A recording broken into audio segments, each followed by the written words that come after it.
oh, I finally said hi to someone. Yes. Some guy did this to a wall. And now you want me to look at it?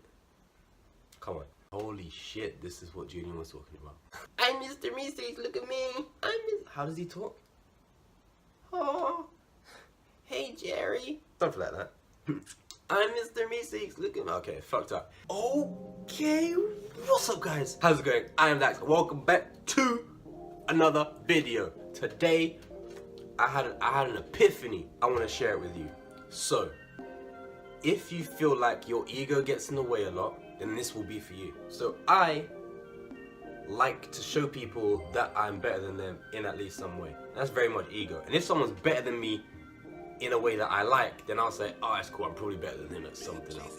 Or her.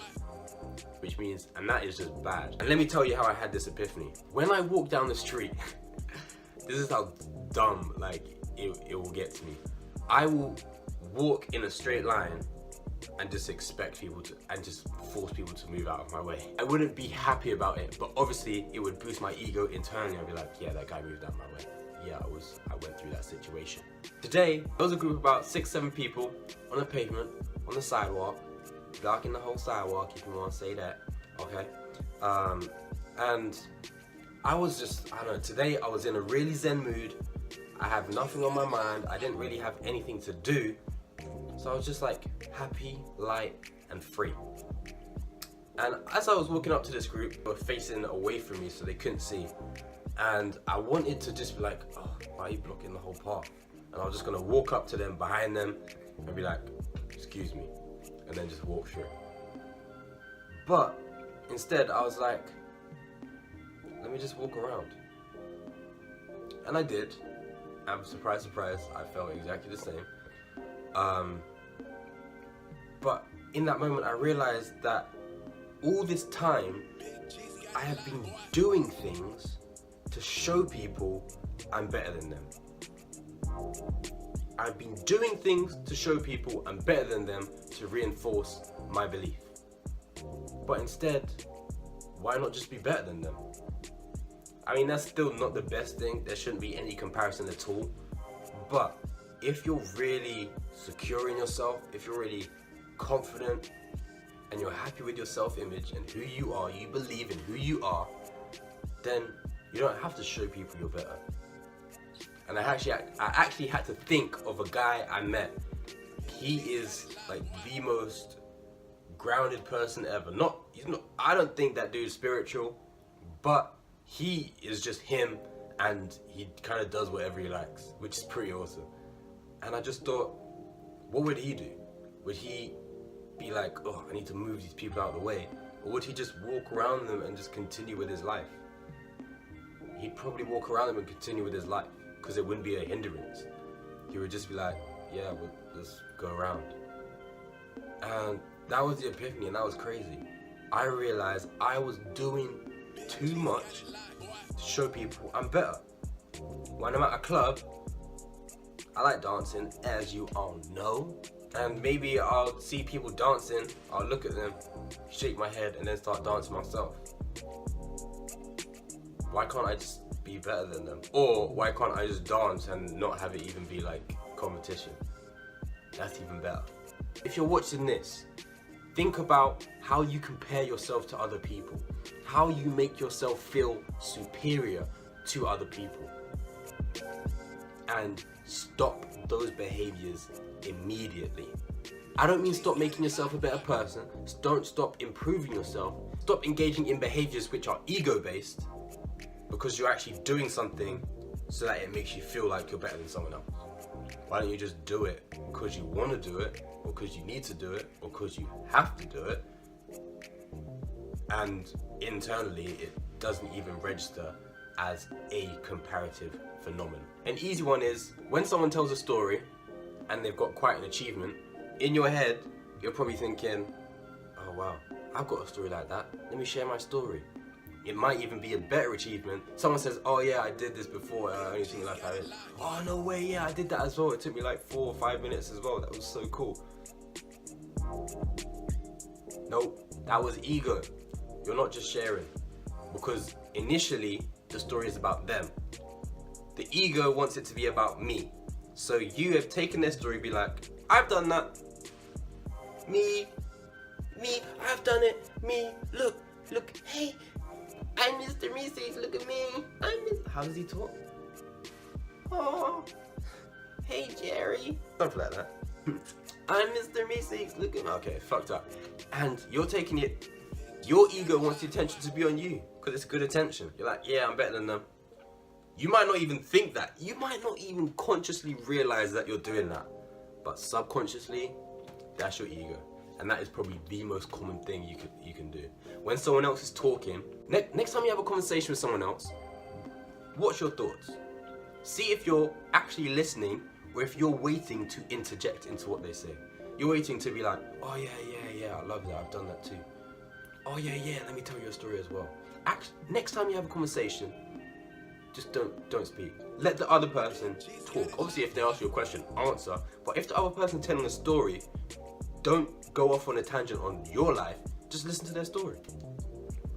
Tell them how amazing their story is, or how shit it is. I'm all for honesty. If someone tells a shit story, I'll be like, wow, that wasn't interesting at all. Say it with a smile, and usually they get less offended. Actually, okay, no, don't do that. Don't say it was boring. Say, oh, okay, that's pretty cool. I'm personally not interested in that topic, but nice story. That's the nicest way I can say it. Like when people talk about art and culture and history, I don't give a fuck. Painting. Some guy did this to a wall, and now you want me to look at it? Come on. Anyways, your ego. Stop doing things to make yourself feel better, to make yourself be better. Just be better. And that's how you know you've dropped your ego and you've transcended at least to the next level. That's what I learned today. And hopefully you can implement this into your life, become a better person, become more grounded, you'll become happier because you'll realize that you can just be better. When you stop comparing yourself to others, comparisons are never, ever a happy engagement. Because you're comparing yourself and you're better, that makes you feel better. You're like, yeah, but it's a dark energy. You're like, yes, I'm better.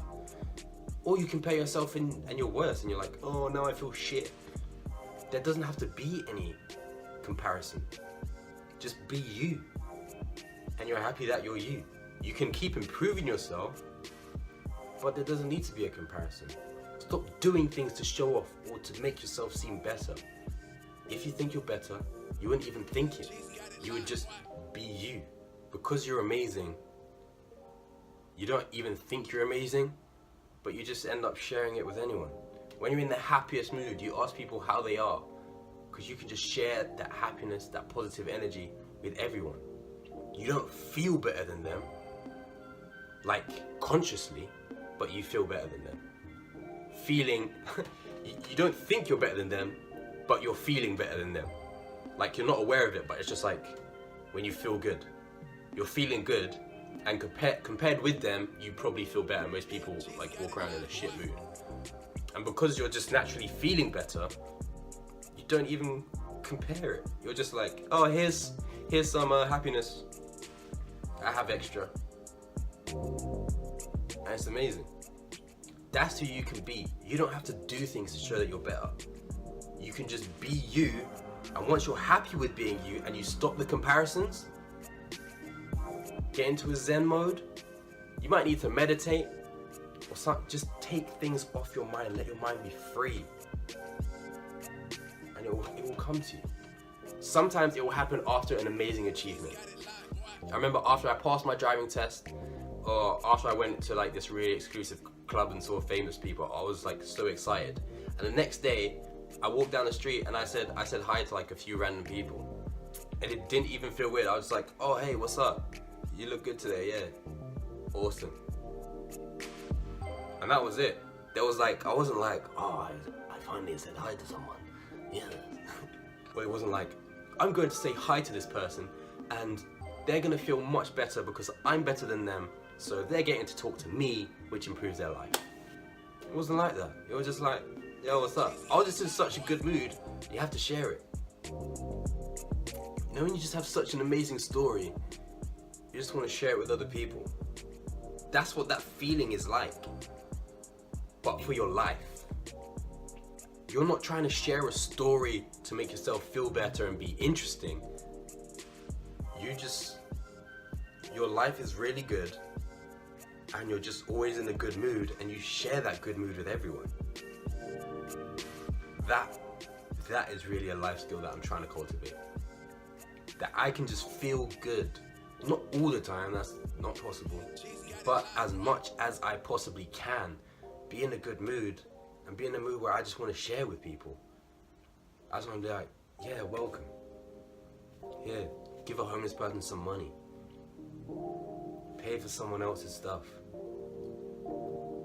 Make conversation just because you just want to.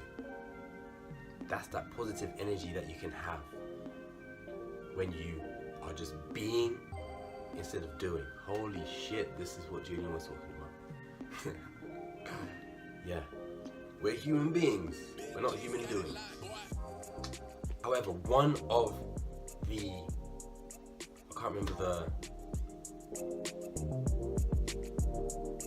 remember the saying, the Achilles heel, I believe it is, to this is that oftentimes you have to actually be doing stuff to be in that good mood. Because you've sat at home and you've done fuck all and you feel shit the whole day. That's because you're just thinking about stuff. When you're doing, you allow your body to get into a state where it is going through motions and it's about the feeling, the feedback from what you're doing. So if I go to work out, even if I don't feel like it, it will clear my mind, I'll stop thinking, and that doing will allow me to get into a better space. Same with work. If you actually do your studies, it will clear your mind, your thinking, and then afterwards you go, because it relaxes the mind. Even meditating is doing something, otherwise it wouldn't be a verb. But the key is to focus on feeling. We are not our conscious, we are what is aware of our conscious. Because for us to know that we can feel something, we have to feel it and then be able to analyze it. So there's a space from feeling to analysis. We spend most of our time in analysis, but when you get to the feeling, that was like kind of tender. When you get to be in that feeling state, it's a whole different game. And that is why when you drink alcohol, sometimes you're really happy or sometimes you're angry or sad. Let's break it down. When you drink alcohol and you're really happy, you're not thinking, right? You're doing a lot of stuff, but because you're not thinking, you're just doing, you're feeling, you're being, you're enjoying, and you're in a great mood. That's why people have so much fun on alcohol, because they're not thinking, they're just doing, being, feeling. That energy is feeling, because you're not thinking about anything. And you can't even think about the feeling, otherwise you've gone past feeling. The initial stage, feeling, is where it's at. Once you start thinking about feeling, you're not present anymore. You're in the past because you're thinking about the feeling that you just felt. What you have to do is just feel exactly what's happening. And that's what alcohol allows you to do. It stops the thinking, so you're just feeling good, positive energy. But what about when you're sad, when you're angry and drunk? What are you normally doing when you're sad? You're thinking about exes, you're thinking about negative events, you're thinking about bad things in your life. You're thinking. It's not the alcohol that's making you sad. It's how you're behaving with that substance in your system. So if you want to be happy on alcohol, then you have to start doing, let the brain turn off, and then you'll just be feeling. But when you're sad on alcohol, it's because you're thinking. And then obviously the alcohol just exaggerates it.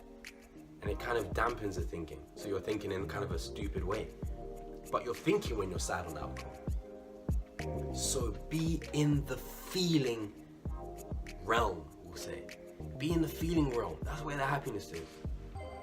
And you can't think your way to feeling. You just have to feel.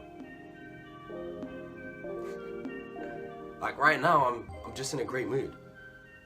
Obviously now I'm aware of it, which is actually kind of cool. But I feel Jeezy got it locked, boy. you can see the smile. I feel good. And when you can get to a place where you can feel good and be aware of it, then you're in full control.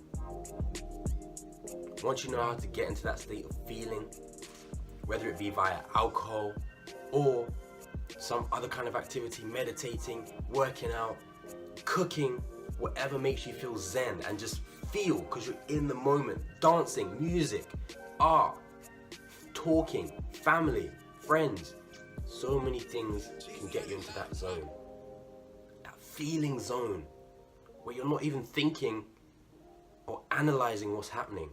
You're just doing things, and then you're like, whoa, that was exciting. I don't really know what happened, but it felt good. Feeling. Don't think about your feelings, feel your feelings.